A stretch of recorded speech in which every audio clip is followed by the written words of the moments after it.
Qué bendición estar juntos una vez más.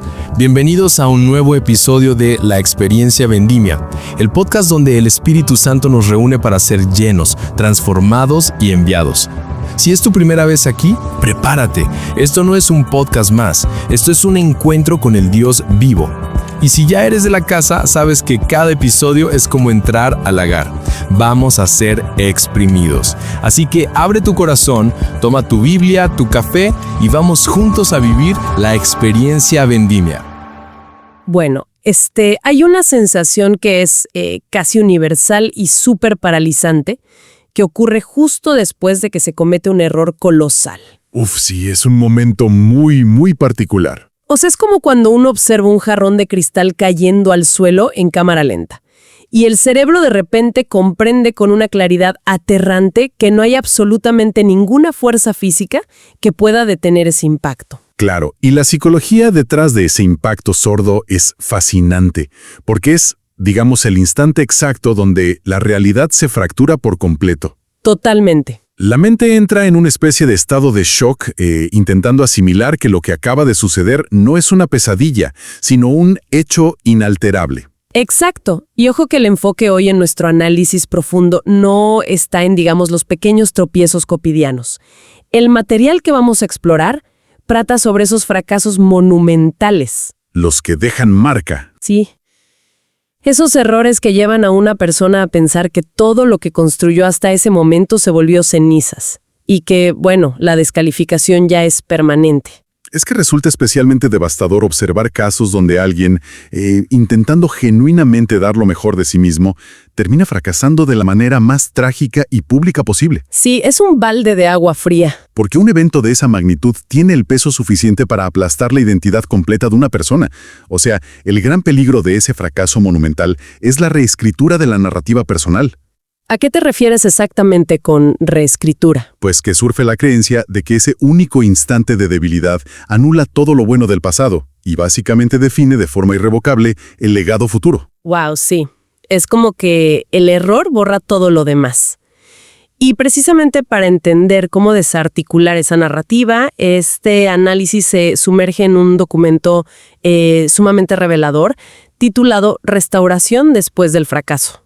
Un texto interesantísimo, por cierto. Sí, muy bueno. Las fuentes desglosan uno de los colapsos de liderazgo más estudiados de la historia antigua y su posterior, casi inverosímil redención. Hablamos de la figura histórica de Pedro. Un caso clásico de estudio. Exacto. Este es el perfil de un hombre que juró proteger a su líder, a Jesús, que prometió literalmente dar la vida por él. Y sabemos cómo termina eso. Claro, apenas unas horas después, bajo la presión intensa de un interrogatorio hostil, terminó negando cualquier asociación con él. Y no una, sino 3 veces, culminando incluso con maldiciones. Lo cual marca una caída libre impresionante. O sea, desde la cúspide de la lealtad hasta el abismo absoluto de la traición. Totalmente. Y lo que resulta más interesante de las fuentes es la reacción inmediata tras el colapso. Ante el fracaso, la respuesta de Pedro fue regresar a lo familiar. Volvió a pescar, ¿no? Exacto, volvió a su antiguo oficio de pescador. El sentido de indignidad fue tan aplastante que el individuo simplemente abandonó la misión de vida que había abrazado. O sea, si existiera una red social profesional en esa época, su perfil habría pasado repentinamente de roca y pilar fundamental de la organización a, no sé, actualmente buscando oportunidades en el sector pesquero. Tal cual, una actualización de estado bastante triste. Sí, pero el objetivo de explorar este documento hoy va mucho más allá de relatar un evento histórico o hacer exégesis antigua. La misión es extraer una hoja de ruta práctica para la vida diaria. Claro, una aplicación real. Exacto. Se trata de trazar la travesía completa de la restauración humana, desde el dolor paralizante de la culpa, pasando por el proceso de sanidad, hasta llegar a la recuperación de un propósito vital. Y es una exploración necesaria porque, para siquiera empezar a hablar de recuperar un propósito, el primer obstáculo ineludible es la gestión de esa culpa paralizante. Sí, ese peso que no te deja mover. El material hace un énfasis muy claro en esto. Es imposible saltar mágicamente hacia un final feliz y victorioso sin antes tener el valor de caminar entre las cenizas del desastre. Bueno, vamos a examinar entonces la escena donde ocurre este punto de inflexión. El documento nos sitúa en el capítulo 21 del Evangelio de Juan. El escenario es la playa del mar de Galilea. Ajá. Pedro está pescando, probablemente rumiando esa culpa en la oscuridad de la noche, cuando Jesús, ya resucitado, aparece en la orilla al amanecer. Y lo que destaca inmediatamente en el análisis del texto es que esta figura de autoridad no llega empuñando un látigo de condenación. No, para nada. Llega con lo que el autor describe como el bisturí del amor divino. Me encanta esa frase. Es una analogía clínica bastante precisa, porque el bisturí corta, causa dolor inicial y abre tejido, pero su diseño fundamental no es punitivo, sino terapéutico. Sirve para sanar. Exacto.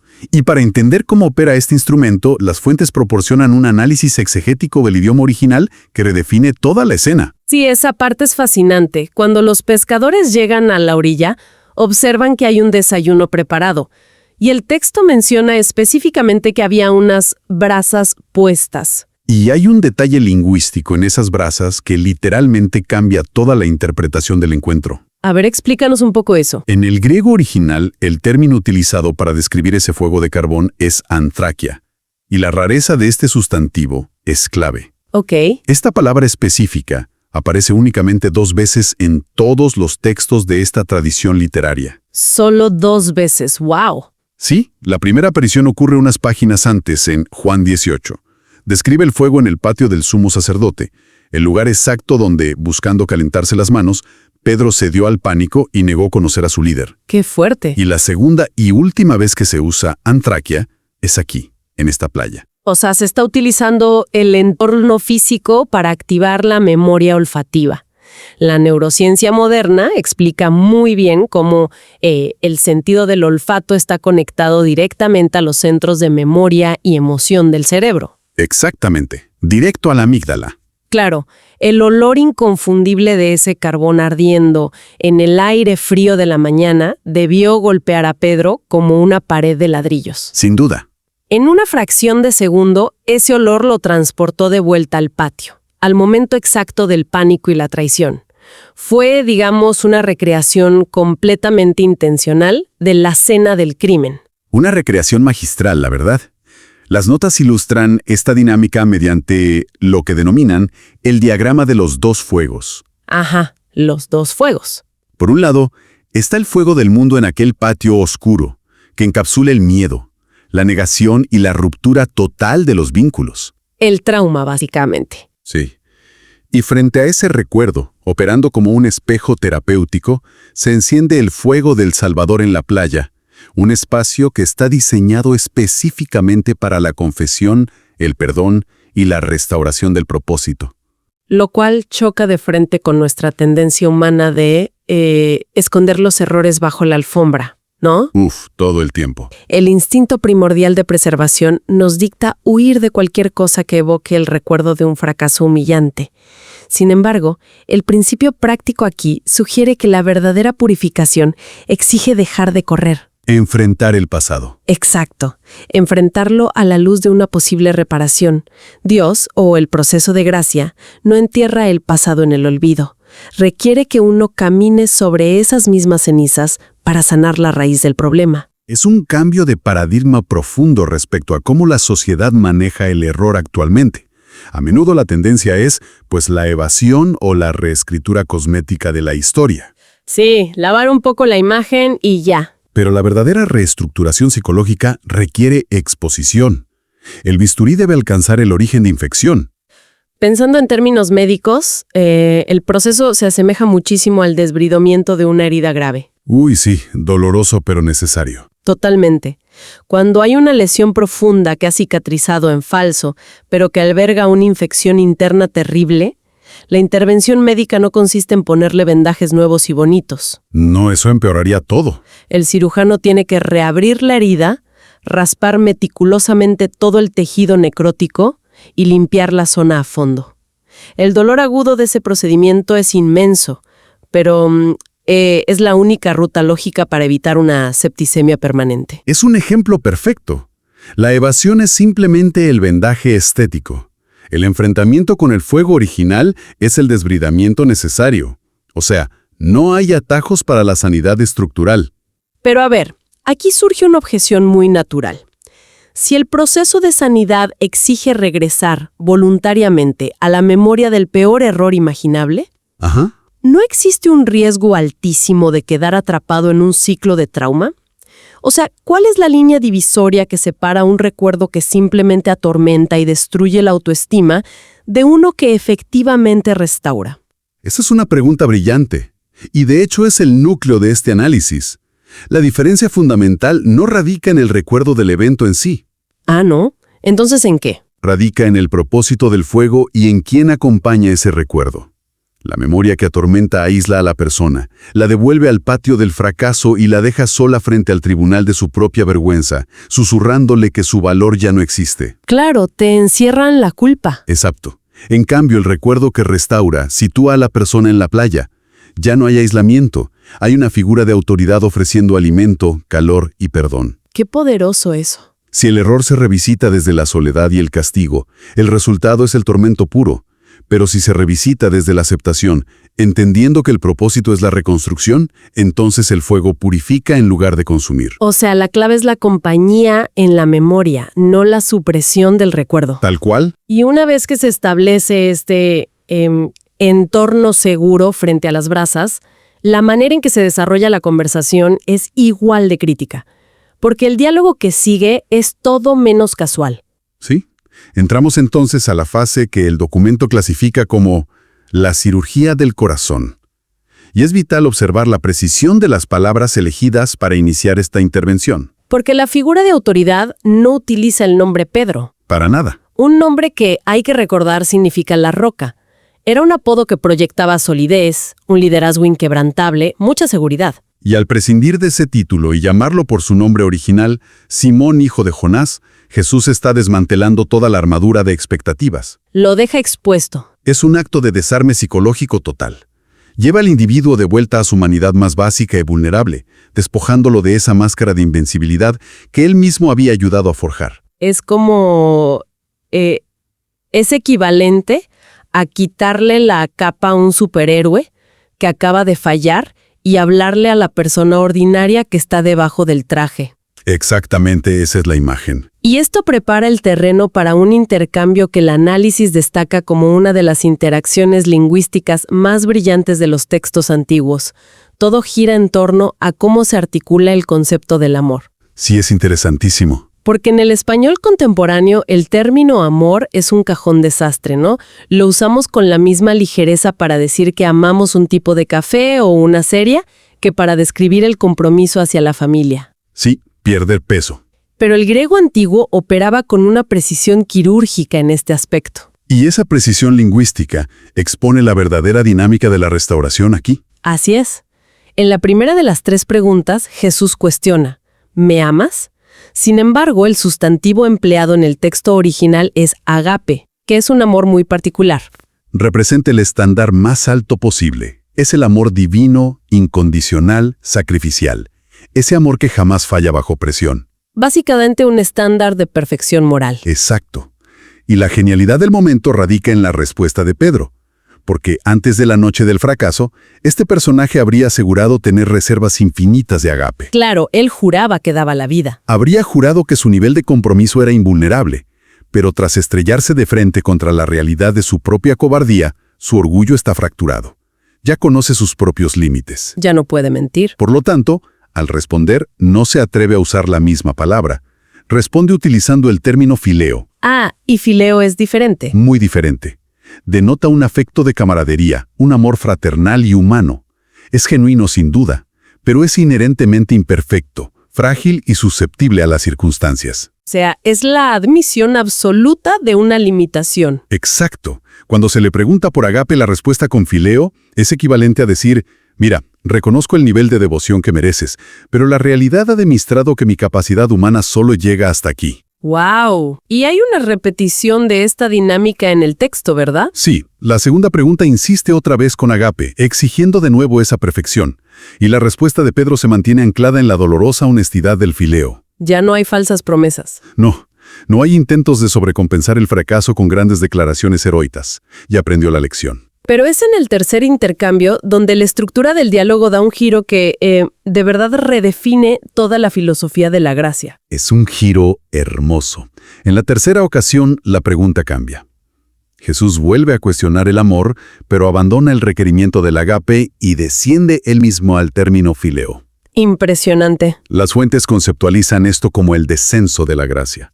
Es un principio extraordinario. La gracia restauradora no permanece inmóvil en un pedestal, exigiendo que un individuo fracturado escale hacia un nivel de perfección que claramente no posee. Sino que baja. En su lugar, desciende para encontrarse con la persona exactamente en el nivel de su quebrantamiento, validando y aceptando lo poco, pero honesto, que puede ofrecer. ¿Sabes? Las implicaciones de este descenso para la vida moderna son enormes. Especialmente hoy cuando lidiamos tanto con el síndrome del impostor o este perfeccionismo súper tóxico. Totalmente aplicable. Porque después de un error público o profesional masivo, el instinto inicial suele ser la sobrecompensación. Existe un impulso desesperado por demostrar valía haciendo promesas de perfección absoluta para el futuro. Nunca más me voy a equivocar, decimos. Lo cual es una trampa. Exacto. Pero la lección de este texto dicta que la restauración genuina comienza por abandonar esa arrogancia espiritual. Aceptar la imperfección de nuestro propio esfuerzo no es un fracaso adicional, sino que es el verdadero punto de partida de la sanidad. Es la erradicación de las expectativas irreales. La purificación psicológica no demanda la oferta de un desempeño inmaculado, que, seamos sinceros, simplemente no existe en la naturaleza humana. No somos máquinas. Exacto. Lo que exige primordialmente es verdad. Presentar los pedazos rotos con absoluta transparencia permite que el proceso de reconstrucción comience sobre una base sólida de realidad y no sobre ilusiones de grandeza. Mira, para visualizar este concepto, me imagino a un músico novato que, tras meses de preparación, llega al escenario de una audición para una orquesta sinfónica súper prestigiosa. ¿Ok? Y justo al comenzar a tocar su pieza, se da cuenta con horror de que su instrumento está catastróficamente desafinado. O sea, el sonido es insoportable. ¡Qué pesadilla! Bajo la lógica normal de la meritocracia pura, el director detendría la prueba y le pediría que desaloje la sala inmediatamente. Obvio. Gracias por participar. Exacto. Pero en el escenario que plantea este descenso de la gracia, el director hace algo inaudito. Se levanta de su podio, toma una silla, se sienta junto al músico avergonzado y comienza a tocar una melodía sumamente sencilla, ajustando sus propias notas a la desafinación del instrumento roto. ¡Qué gran analogía! El director renuncia a la sinfonía perfecta para rescatar al músico a través de una melodía compartida. ¿Sí? Y es que la debilidad expuesta e integrada paradójicamente se transforma en el cimiento más firme posible. Porque una vez que el ego se ha derrumbado y la incapacidad es evidente, las decisiones futuras dejan de estar motivadas por la preservación de la imagen pública. Claro, ya no hay máscara que cuidar. Y pasan a estar impulsadas por una gratitud profunda hacia quien mostró misericordia en ese momento de vergüenza. Y esto proporciona la transición perfecta hacia la fase culminante de este análisis profundo. Porque, a ver, se han enfrentado a las brasas del recuerdo. ¿Sí? Se ha establecido un diálogo donde se acepta la limitación humana, pero el destino de este proceso no es lograr que la persona simplemente alcance una paz mental y se retire a una vida tranquila bajo una palmera. Para nada. El clímax del proceso restaurativo ocurre cuando esa herida ya sanada asume un propósito. Exacto. La restauración tiene un objetivo utilitario muy claro. Tras cada admisión de amor imperfecto de Pedro, la instrucción impartida es clara e imperativa. Las fuentes destacan dos verbos griegos específicos que usa Jesús. ¿Cuáles son? Primero usa bosko, que se traduce como apacentar o nutrir a los más vulnerables. Y luego usa poimaino, que implica pastorear, guiar y proteger. Lo cual genera una disonancia cognitiva tremenda si uno lo analiza desde una perspectiva organizacional moderna. A ver, explícame eso. Es que se le está entregando la custodia de lo más valioso del proyecto, que son las personas, el rebaño, al mismo individuo que acaba de demostrar una falta de fiabilidad catastrófica bajo una presión extrema. Es verdad, visto así es una locura. Cualquier departamento de recursos humanos o no sé, un comité de gestión de riesgos actual entraría en pánico absoluto. Revisarían el historial reciente y determinarían que este candidato representa el mayor pasivo posible para la organización. Y bajo la métrica convencional de la meritocracia pura, pues esa evaluación sería correcta. No tiene sentido lógico contratarlo. Cero. Sin embargo, el documento expone la brillantez de esta paradoja mediante lo que denomina el diagrama del ciclo de restauración. Ok, ¿y cómo funciona este ciclo? Distinta. Adquiere una cualidad invaluable para el liderazgo. Se vuelve incapaz de tratar a los demás con legalismo, superioridad moral o altivez. Claro, porque la experiencia de haber necesitado clemencia absoluta imposibilita convertirse en un juez implacable de las fallas ajenas. Exactamente. El ciclo descrito en el texto fluye de manera muy secuencial. Primero, el fracaso quebranta el orgullo. Segundo, ese quebrantamiento, genuino, el arrepentimiento, atrae el proceso de gracia. Ajá. Tercero, esta gracia ejecuta la restauración que purifica los motivos del corazón. Y finalmente, esto desemboca en la comisión.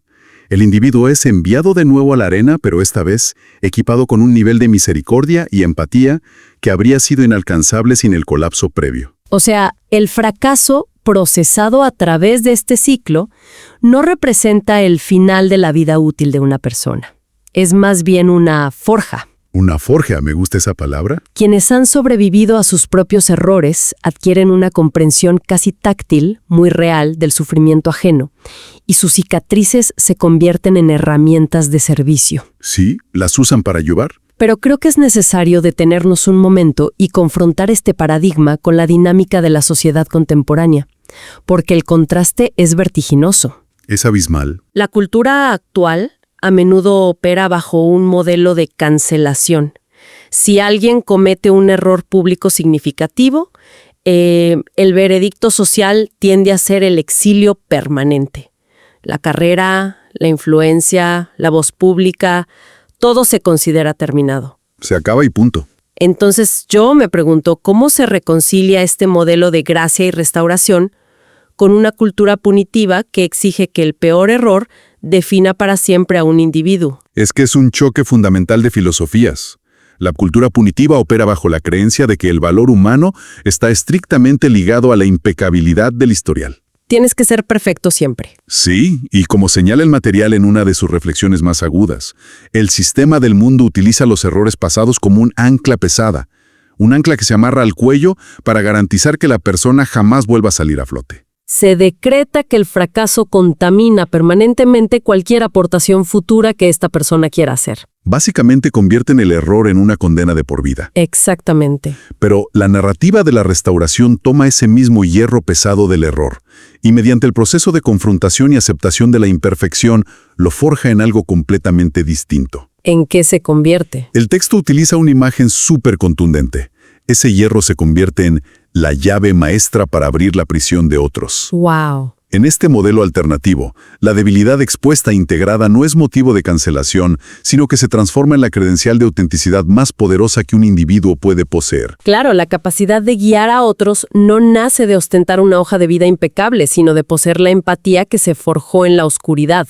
Así es. O sea, la vulnerabilidad comprobada desplaza a la perfección como el requisito indispensable del liderazgo. Totalmente. Porque, a ver, quien busca desesperadamente una salida desde el fondo de un pozo, no encuentra mucho consuelo en la figura inmaculada que le grita teorías desde la superficie soleada. No ayuda en nada eso. La verdadera conexión ocurre con aquel que se asoma con las manos llenas de rasguños y tierra, porque su apariencia misma atestigua que conoce la oscuridad del pozo y sobre todo conoce la ruta de escape. Esa es la esencia pura de transformar el dolor crudo en un propósito utilitario.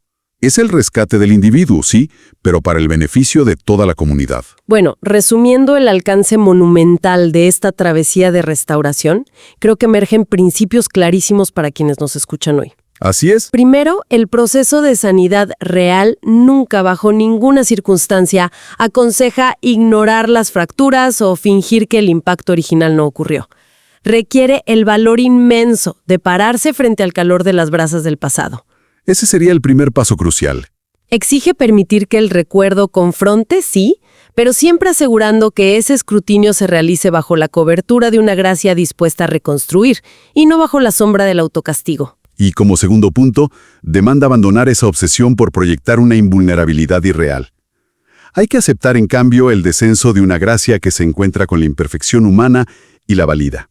Es la presentación honesta de los pedazos rotos. Exacto. Y el destino final de este camino es tomar esa experiencia una vez que ya está purificada y despojada de todo su veneno y utilizarla activamente como un instrumento para consolar, liderar y guiar a otros. Las cicatrices se reasignan o insignias de empatía.